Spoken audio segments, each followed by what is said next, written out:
이제 우리 333페이지에 부가가치세 계산 방법 적혀 있는 거 좀 보도록 할게요. 자, 그럼 이제 우리 부가가치세가 사업자가 누리는 부가가치의 10%를 납부한다라는 개념은 이제 조금 느낌은 오시죠? 자, 그럼 이 부가가치를 산출하는 거는 우리가 매출 가격에 매입 가격을 빼면 부가가치가 나온다라고 볼 수가 있겠죠. 무슨 말인지 이해가시죠? 근데 이걸 이제 우리 세법에서는 빼줄게 이런 개념으로 공제라는 표현을 써요. 그래서 얘를 공제법이라고 표현을 하는데, 그럼 부가가치세를 구할 거면 매출 가격에 매입 가격을 빼고 여기에 세율을 곱해주면 부가가치세가 된다라고 볼 수 있겠네요. 그죠? 부가가치의 10%니까. 자, 그럼 예를 들어서 매출 가격이 1,000원이고 매입 가격이 600원이면 부가가치가 400원인 거고, 그럼 매출 가격이 1,000원인데 매입 가격이 600원이에요. 여기에 세율 10% 하면 40원이라는 부가가치세가 나오게 되겠죠. 자, 이거 누리는 부가가치의 10%가 나오게 되는 거예요. 근데 이번에 빼주는 거 보면 매출 가격에 매입 가격을 빼죠. 그럼 거래한 금액에서 빼는 거잖아요. 그래서 이 방법을 전 단계 거래액 공제법이라는 표현을 쓰게 돼요. 전 단계에 발생한 거래액에서 우리가 공제 뺀다라는 방식을 쓰는 거예요. 자, 그런데 이제 우리가 이 공식에서 괄호를 좀 풀어볼게요. 괄호를 푼다는 건 세율을 매출 가격에 곱해주고 세율을 매입 가격에 곱해줘서 얘를 빼주면 되겠죠. 그럼 매출 가격에 세율을 곱하고 매입 가격에 세율 곱한 걸 빼면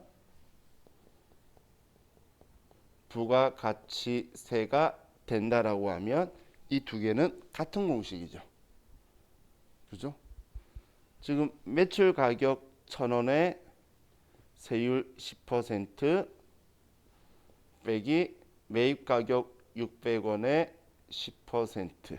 그럼 자, 우리 얘가 1,000원에 10%면 100원이 나오죠. 그걸 뭐라고 하냐면 매출 세액이라고 해요. 그럼 매출 세액 100원에 빼기 매입 가격의 세율 10%한 우리 600원의 10%인 60원을 매입 세액이라고 하는데 이게 60원인 거예요. 그럼 매출 세액에서 매입 세액을 빼면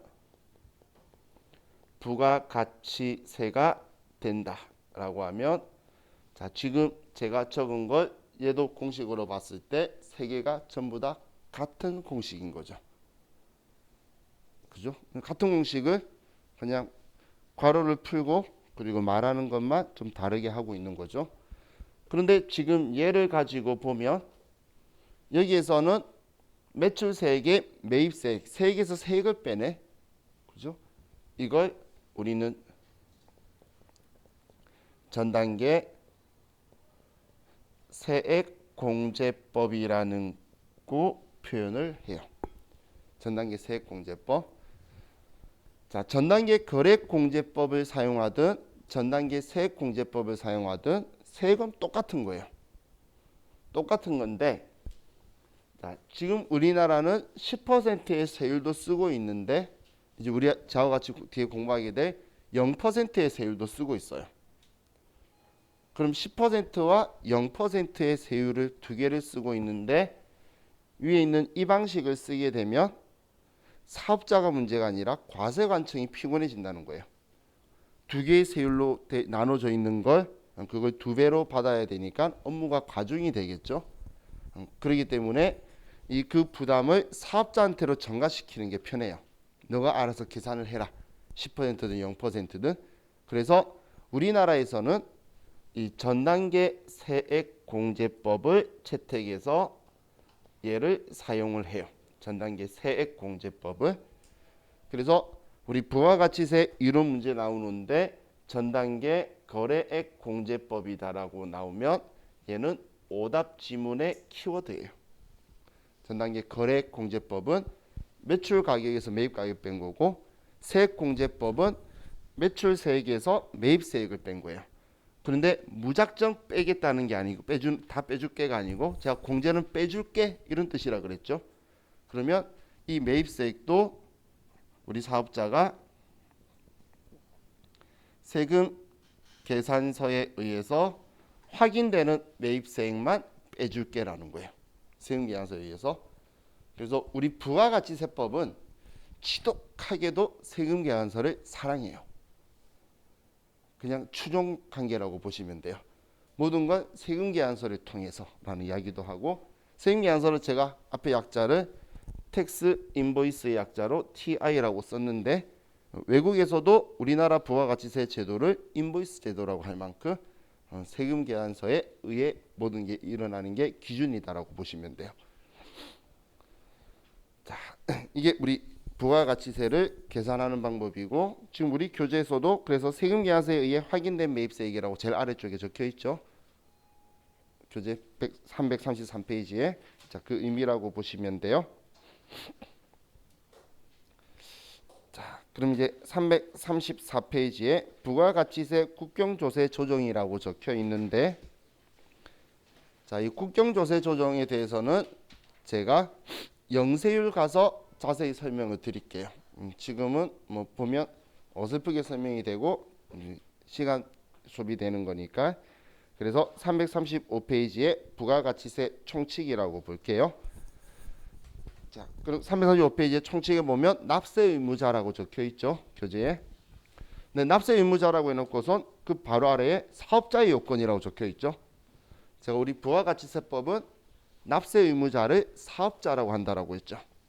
그래서 바로 사업자의 요건이다라고 나오게 되는데 자, 사업자의 요건에서 먼저 첫 번째가 계속적이고 반복적이어야 된다. 자, 우리가 지금 여러분도 물건을 팔 수 있죠. 중고나라 같은 데 물건 팔잖아요. 그래서 내가 사용하던 물건을 10만 원에 팔았어요. 그래서 누가 살 사람이 나타났어. 근데 여러분이 부가가치세 별도요. 그러면 그 사람이 날 미친놈으로 보겠죠. 그죠? 그런데 여러분이 예를 들어서 전자레인지 중고를 하나 사려고 봤어요. 봤는데 갑자기 거기에 적혀 있는 거래 카드가 된대. 그래서 아저씨 카드 되나요 했더니 부가세 별도래. 봤더니 중고 매매상인 거야. 그렇다면 여러분은 그럴 수 있겠구나라고 생각하죠.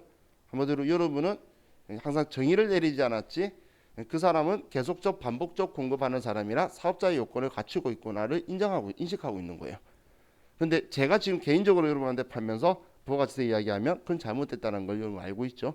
그래서 간헐적으로 일시적 발생하는 게 아니고 계속적 반복적으로 발생을 해야 되고 사업상 독립적이어야 된다라고 적혀 있죠. 자, 이건 여러분이 자동차를 사요. 그럼 당연히 부가가치세도 같이 줘야 되는데 자동차 딜러한테 샀다고 해서 그걸 딜러가 받아서 세무서에 내는 게 아니라 자동차 회사가 받아서 세무서에 납부하는 거예요. 종속적인 관계인 저한테 주는 게 아니라 독립적인 관계한테 준다는 거예요. 그래서 사업상 독립성이 있어야 되고 과세 대상 재화 또는 용역을 공급하는 자여야 된다라고 적혀 있죠. 이 말은 다른 말로 하면 면세품은 아니란 이야기예요. 이 면세품이라는 건 부가가치세법 법전에 적혀 있는 거예요. 이 부가가치세에 매출세액을 부과하지 말라고 적혀 있는 게 면세품이에요. 우리 지금 제가 면세품 이야기하는데 여러분들 그 공항 가면 있는 공항 면세점 있죠? 그거 아니에요. 그 공항 면세점은 세금을 다 면제하는 거고 지금 저와 같이 이야기하는 면세는 부가가치세의 매출세액 면세를 이야기하는 거예요. 그 면세하고는 다른 면세예요. 아예. 그래서 이 면세 항목이 아닌 물건을 팔아야지 과세 사업자의 이제 그 요건이 되는 거고. 자, 4번이 제일 중요한 거예요. 영리 목적 유무하고는 불문한다라는 거예요. 영리 목적 유무는 불문하고 무조건 우리는 과세 사업자는 우리 부가가치세를 받아서 세무서에 납부하고. 그래서 제가 영리 목적 유무 불문하고 국가한테 물건 팔아도 받아야 되고 거꾸로 국가가 우리한테 팔아도 부가세를 받아서 세무서에 납부해 줘야 돼요. 그런 형식을 가지고 있어요. 비영리 단체도 당연하겠죠. 그럼 자, 그럼 이제 다음 페이지 넘기시면 우리 사업자의 분류라고 적혀 있는데 자, 사업자는 크게 과세 사업자와 면세 사업자로 둘로 나누고 있어요. 과세 사업자와 면세 사업자로 둘로 나누고 있는데 자, 면세 사업자를 먼저 보면 이 면세 사업자는 부가가치세법상의 면세품만 판매하는 사업자예요.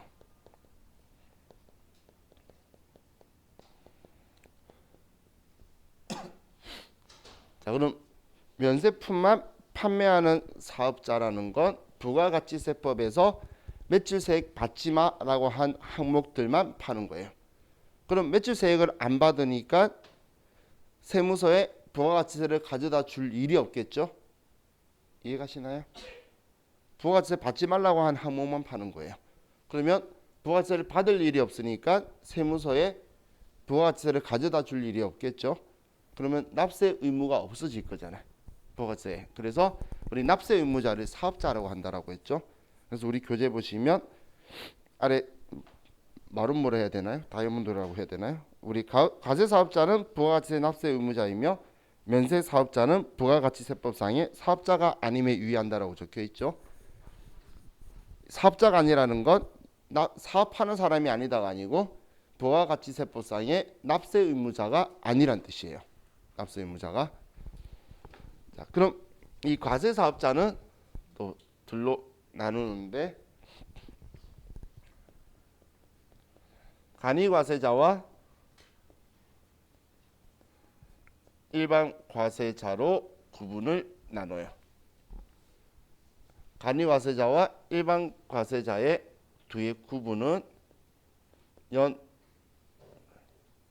매출액 4,800만 원을 기준으로 4,800만 원 우리 간이과세자는 미만이고 일반 과세자는 4,800만 원 이상 매출이 일어나는 사업자를 이야기하는 거예요. 자, 그럼 간이과세 제도를 우리 취하는 이유는 우리 사업자 중에서 좀 매출이나 소득이 작은 영세한 사업자들이 있는데 그 사업자들이 부가가치세법상의 모든 의무를 다하기에는 부담이 된다는 거예요. 그걸 간소화시켜주는 사업자 형태가 우리 간이과세자예요. 자, 지금 연 4,800이 큰 돈이다라고 생각하시면 안 돼요. 지금 얘가 매출액이라 그랬죠. 그러면 연 매출액이 4,800만 원이면 월 매출액이 400만 원이다라고 볼 수 있겠죠. 근데 얘가 매출이라 그랬으니까 수익을 이야기하는 거예요. 근데 자, 얘가 매출인데 그럼 물건을 파는 데라 했을 때 2배 장사를 하고 있다면 매출 원가가 회계상하면 200원이면 매출 총 이익이 200원이 되겠죠. 그럼 여기에 우리가 판관비를 빼야 되는데 자, 이 가게의 월세가 예를 들어 60만 원이라고 볼게요. 그리고 전기세가 10만 원이 나왔어요. 이 사람 밥 먹는데 한 달에 30만 원 나왔어요. 그럼 이것만 더 많이 들어가겠지. 근데 이것만 해도 이 사람은 영업이익이 100만 원밖에 안 돼요. 그럼 굉장히 좀 영세하겠죠. 최단 4,800 벌어도 한 달에 순수하게 가져간 이익이 100이 안 되기 때문에 이 사람한테 부가가치세법상의 모든 의무를 다하라고 하기에는 부담스럽기 때문에 그 부가가치세법상의 의무를 간소화시켜주기 위해서 만든 제도가 간이과세제도예요. 왜냐면 과세품은 팔거든. 예를 들면 여러분들 시골에 가면 우리 담배 가게라고 말하는 구멍가게들 있죠. 그 구멍가게 할머니한테 부가세 신고하라 그러면 할머니가 뭔 소린지도 모를 거예요. 그런 말이 뭔지도 몰라도 살아갈 수 있도록 만든 제도가 간이과세자 제도예요. 그분들은 그냥 그 동네 분들이 편리하고 서로 같이 공생하면서 살 수 있도록 하는데 거기 파는 물건들은 과세품이거든. 과자도 팔고 우리 세제도 팔고 막 그렇게 팔죠. 뭐 담배도 팔고 막 그러시니까 그런 게 우리 간이과세 제도예요. 그럼 그 외 나머지는 전부 다 일반 과세자예요. 자, 제가 세법은 취지를 이해하라 그랬죠. 자, 그래서 이런 시험에 이런 표현이 나와요. 자, 법인 사업자가 간이과세 적용을 받을 수 있을까요? 그렇죠? 부가가치세 신고도 못하는 사람이 무슨 법인이냐 이렇게 생각하시면 돼요. 그죠? 그래서 법인 사업자는 간이과세 적용을 받을 수 없어요. 자, 또 우리 개인 볼게요. 여러분들 본인 개인, 여러분이 사업하는데 일반 과세 사업장이 있어요. 내가 지금 사업하고 있는 일반 과세 사업장이. 그런데 또 다른 신규 사업장을 하나 개설하고 싶은 거예요. 다른 곳에. 그 개설하는데 처음 시작할 때는 당연히 매출이 안 나오겠죠. 그래서 간이과세 적용을 받으려고 하는데 적용이 될까요? 자, 그때 제가 취지가 뭐라 그랬죠? 부가가치세법상의 의무를 다할 수 없는 자에게 지금 혜택을 줄 건데 일반 과세 사업장을 가지고 있다라는 건 부가가치세법상의 의무를 다할 수 있는 능력이 있는 자잖아. 그렇기 때문에 그 사람은 간이과세 적용을 타 사업장에서도 받을 수 없는 거예요. 능력이 있는 자니까. 이게 일반 과세 타 사업장에 있는 자는 간이과세 적용을 받을 수 없다라고 나오면 정확한 지문이라는 거예요. 이 사람은 일반 과세 타 사업장 하고 있다는 건 부가세법상의 의무를 다할 능력이 있는 자로 보는 거죠. 그렇게 기준이 된다라고 보시면 돼요. 자, 우리 시험 때는 문제 없는데 아마 제 개인적인 생각에는 내년 되면 얘 바뀌어요. 4,800 이거 가지고도 너무 작다. 그래서 부가가치 신고하는데도 비조세 비용이 많이 들어간 데서 이게 7천만 원 넘기로 좀 오를 거예요. 저번에 여자 합의 끝났어요. 그래서 이 금액을 좀 높일 거예요. 근데 우리 시험 때는 아직 괜찮은 거고. 그럼 일반 과세자가 간이과세로 전환되면 그래도 사업자 입장에서는 조금 부담이 덜해요. 부가가치세에 대한 부담 압박이 좀 덜하니까 그렇게 제도를 좀 바꾸고 있어요. 자, 그럼 이제 오른쪽 페이지로 가면 이제 우리 과세 기간이라고 있죠. 자, 이 기간 정확하게 인지를 하셔야 돼요.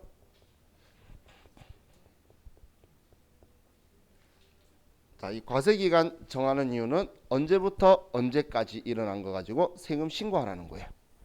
그럼 부가가치세법은 과세 기간이 1년에 2번 있어요.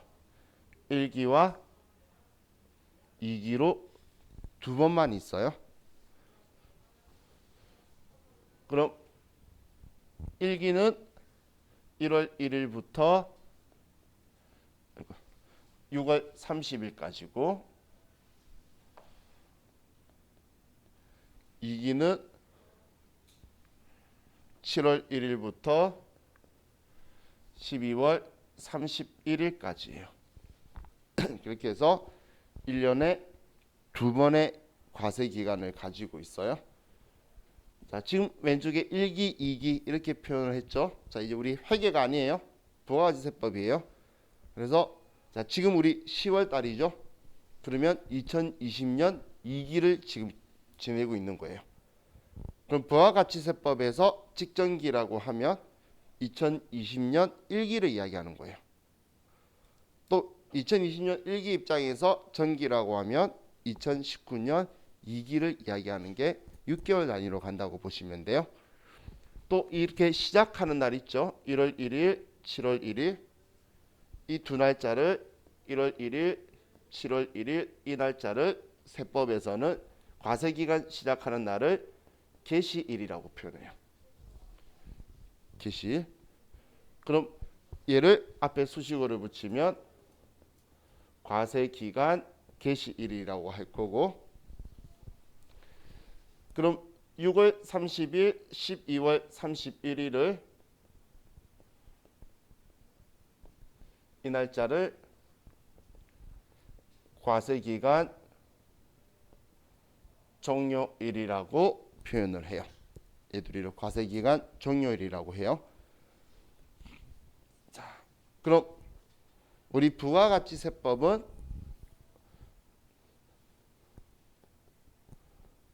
과세기간 종료일로부터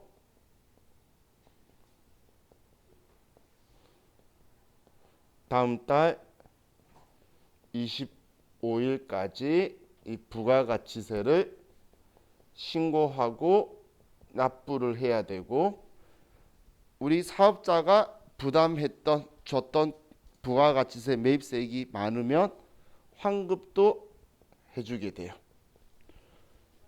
우리가 매출세액에서 매입세액을 빼서 우리가 납부할 거라 그랬는데, 만약에 매입세액이 더 많으면 그거 내가 부담하면 안 되는 거였잖아. 그래서 내가 그 돈을 돌려받는 걸 환급이라고 표현할 거예요. 자, 그럼 우리 부가가치세는 1년에 2번 징수를 하는 게 원칙인데, 자, 우리 세수확부 1위가 부가가치세라 그랬죠. 2위가 소득세, 3위가 법인세예요. 소득세는 지금 여러분처럼 저처럼 우리 개인들이 벌은 돈에 대해서 세금 내는 걸 소득세라고 하는 거고, 법인세는 법인이 벌어들인 소득에 대해서 세금을 내는 거예요. 자, 그럼 이제 2위 소득세는, 자, 올해 지금 2020년도에 여러분이 돈을 벌고 있어요. 그 세금은 언제 낼까요? 내년 5월 달에 내는 거예요. 내년 5월 달. 근데 여러분도 월급 받을 때 세금 떼이죠. 그 세금 왜 뗄까요? 세수 확보 빨리 하려고 떼는 거예요. 세금 얼마 내야 되는지도 모르는데 국가가 매년 간이세액표라는 거 제시를 해요. 그래서 월급 얼마고 이 사람 월급으로 먹고 사는 사람 부양가족이 몇 명이다 라고 놓으면, 그럼 이 사람한테 세금 얼마 떼시오라고 정한 표가 있어요. 간이세액표라고. 그럼 그걸로 일단 세금 떼고, 그랬다가 1년 동안 이제 진짜 돈 번 게 나오겠죠. 그러면 내년 2월 달에 정확하게 낼 세금을 정리해서 많이 받았으면 돌려주고 작게 받았으면 내라고 하는 게 연말정산으로 하는 거예요. 그럼 세금을 빨리 받고 싶다는 거예요. 또 법인세도 우리 원칙적으로 납부해야 되는 시기는 1년 동안 번 거에 대해서 3월 달에 납부하는 거예요. 근데 8월 달에 우리 중간연합세액 내고 하는 거 봤죠? 그것도 세금을 빨리 받고 싶어서 그런 날을 만든 거예요. 그럼 제가 법소부 이 세 개 가지고 우리나라 세수의 75% 가지고 있댔잖아요. 그러면 엄청 많은 세수 확보를 할 수 있으니까 빨리 징수하는 게 좋겠죠. 그래서 이 부가가치세법도 법세법도 지금 이 기간이 과세 기간인데,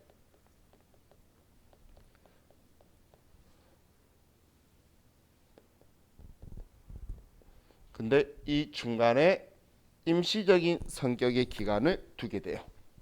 중간을 잘라서 3월 31일, 9월 30일자로 해서 이 기간을 예정 신고 기간이라고 이 기간을 만들게 돼요.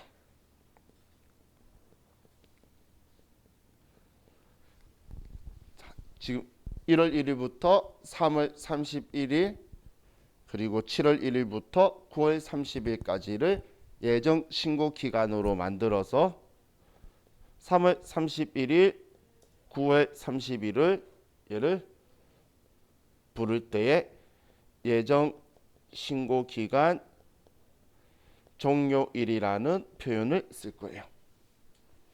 예정 신고 기간 종료일. 그냥 우리 회계상의 기말 같은 느낌이죠. 종료일이. 자, 그럼 우리 부가가치세법은 예정 신고 기간 종료일로부터 다음 달 25일까지 부가가치세를 신고하고 납부를 하는데, 자, 제가 이 예정 신고 기간을 만든 이유가 뭐라 그랬죠? 세금 빨리 거두려고. 그래서 이때는 환급은 안 돌려줘요. 너가 낸 돈이 많아도 돌려주지 않는다는 게 특징이에요. 예정 신고 때는 우리 부가가치세 환급이 없어요. 그래서 부가가치세 신고서에 아예 대놓고 예정신고 미환급세액이라는 칸까지 있어요. 예정신고 때는 우리가 세금을 많이 부담했다 하더라도 돌려주는 일이 없어요. 그래서 안전점이 뭐냐면 1월 달에 내가 부담하면 안 돼 부가가치세가 생겼는데, 그런데 그걸 돌려받으려면 8월 달에 돌려받을 수 있어요. 그걸 이제 나중에 보완시키는 제도들을 보게 될 거예요. 이때 환급 안 해주니까 납부는 해야 되는데, 이게 우리 부가세 기간 의미예요. 그럼 지금 우리 부가가치세의 과세 기간을 이야기를 하니까, 자, 우리 과세 기간은 6개월이다라는 생각을 꼭 가지세요. 6개월. 자, 그래서 만약에 자, 우리가 2월 1일 날 개업을 했어요. 개업을 2월 1일 날 개업을 했으면 첫 번째 과세 기간은 언제부터 언제까지냐, 이렇게 이론 시험에 나와요. 그러면 2월 1일부터 3월 31일까지 거냐, 2월 1일부터 6월 30일까지 거냐. 자, 언제일까요? 첫 번째 과세 기간은, 과세 기간은 2월 1일부터 6월 30일까지겠죠. 얘는 임시 성격이라니까 과세 기간은 6개월을 이야기하는 거예요. 그래서 과세 기간을 물어보면 6개월을 가지고 하니까 개업한 날로부터 과세 기간 종료일까지가 첫 번째 과세 기간인 거예요. 그럼 지금 얘는 두 번째 거가 과세 기간이 되겠죠. 그래서 과세 기간 물어보면 여러분은 3개월 생각하시면 안 돼요. 6개월 1기 2기. 앞은 예정 신고 기간이라고 표현하는 거예요. 그럼 이제 이 기간들을 이야기하기 위해서 우리가 일상생활에 1사분기, 2사분기, 3사분기 이렇게 표현하는 거 있죠. 그걸 우리가 1사분기 하는 걸 1기의 예정 신고 기간이라서 1월 1일부터 3월 31일을 1기 예정 기간이라고 할 거고, 4월 1일부터 6월 30일까지를 1기 확정 기간이라고 표현을 해요. 근데 1기 확정 기간을 과세 기간 종료로부터 최종 3월이라고 적혀 있어요. 그럼 4월, 5월, 6월을 이야기하는 거죠. 과세 기간 종료로부터 최종 3월 하면 지금 이 기간이 이 1기 확정 기간이 되는 거예요. 또 2기 7월 1일부터 9월 30일까지를 2기 예정, 10월 1일부터 12월 31일을 2기 확정 신고 기간이라고 표현을 하는 거예요.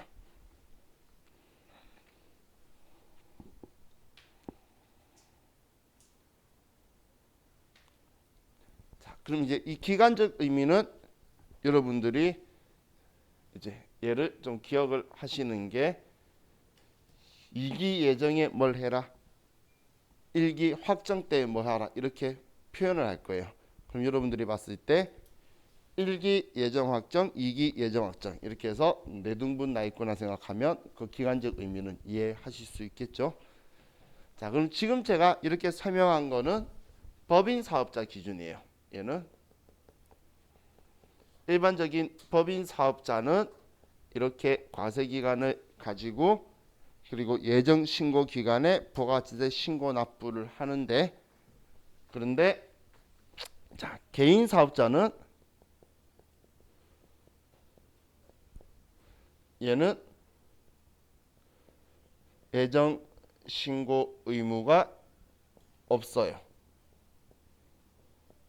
예정 고지 납부를 하면 돼요. 개인 사업자는 예정 신고에 대한 의무가 없다라는 거예요. 예정 신고에. 그래서 제가 이번 주 월요일 날 안 바빴던 거예요. 1월 25일이었으면 저 눈 뻘게 와가지고 아침에 목 잠겨서 올 거예요. 그런데 개인 사업자는 예정 신고 의무가 없고 예정 고지 납부라는 건, 자 우리 여러분들 일상생활에 고지서라는 말 쓰죠. 그게 고지가 알려주는 거예요. 서면에 서식에 서자고. 그럼 개인 사업자는 지금이면 직전 과세 기간에 납부했던 우리 7월 25일 날 신고했겠죠. 그 신고한 금액의 절반을 그냥 이때 납부하라고 고지 알려줄 거라는 거예요. 알려주면 그 금액을 납부만 하면 돼요. 그렇기 때문에 따로 신고하는 게 아니고, 그럼 확정 신고할 때에 이때 신고하면 과세 기간 거에 예정 고지 납부했던 걸 빼고 나머지만 납부하는 방식을 쓰고 있다라는 거예요.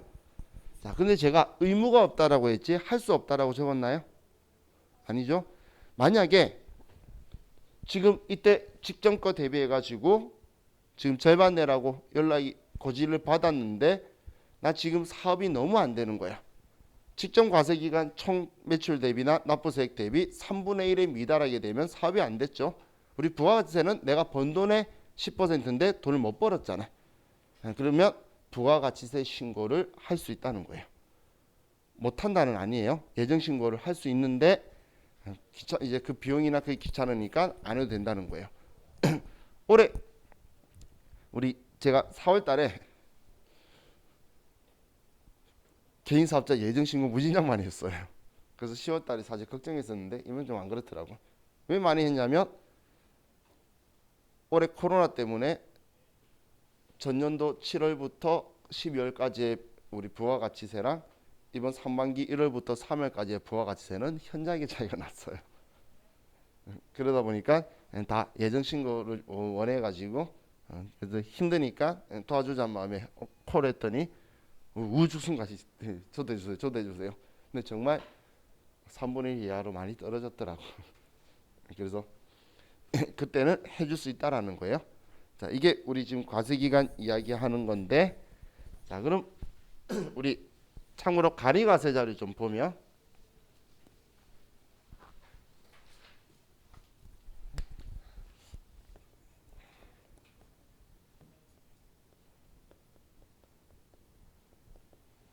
자 간이과세자의 과세기간은 1월 1일부터 12월 31일까지 1년으로 하고 있어요. 간이과세자는 1년이 과세기간이에요. 1년이. 그럼 간이과세자는 중간 6월 30일을 중간에 잘라서 이때는 예정 부가 납부를 해요. 고지하고 부가하고 차이가 있는 건 우리 세무서에서 정리해서 얼마 내시오라고 부과한다라는 거예요. 근데 이 금액이 30만 원 이하이거나 또 매출액이 3천만 원 이하이면 징수 안 하는 걸로 되어 있어요. 그래서 그 시골의 구멍가게 할머니가 부가가치세를 내본 적이 단 한 번도 없으신 분이 존재하는 거예요. 힘드니까 세무서가 봐서 내야 되면 내세요라고 부과할 거고 아니면 부과 안 할 거라는 거예요. 이분들은 부가가치세 계산하는 방식도 여러분들이 생각하는 거하고 완전 다르게 계산을 해요. 우리 일반 과세자는 부가가치를 어떻게 구하죠? 매출 가격에서 매입 가격을 빼면 부가가치가 나오잖아요. 그런데 그 간이과세자는 이 부가가치 마진 얼마 남겼냐를 어떻게 생각하냐면 저 업종은 10% 남겨 110분의 10이야. 그러면 전체 판 거에 110분의 10 곱해가지고 이만큼 남겼겠네. 이런 식으로 계산하지 매출 가격, 매입 가격 이렇게 나누지 않고 간소화시켜 주는 거예요. 업종별로 부가가치율이라는 걸 가지고 계산하는 방식이 우리 간이과세 제도예요. 자, 그럼 우리 지금 과세기간 있는데, 자 뭐 폐업하는 경우는 과세기간 개시로부터 우리 교재에 보시면 폐업한 날까지니까 1월 1일이나 7월 1일부터 이야기를 하겠죠. 자 그리고 간이과세를 포기해서 일반 과세자 되는 경우, 뭐 이건 지금 신경 쓰지 말고 뭐 다음번 책 바꿨을 때도 큰 건 아닌데 그때 뭔지 제가 설명을 드릴게요. 자, 이렇게 하면 저와 같이 과세 기간에 대해서 봤고, 자, 이제 좀 쉬었다가 이제 우리 납세지를 보도록 할게요. 쉬었다 합시다.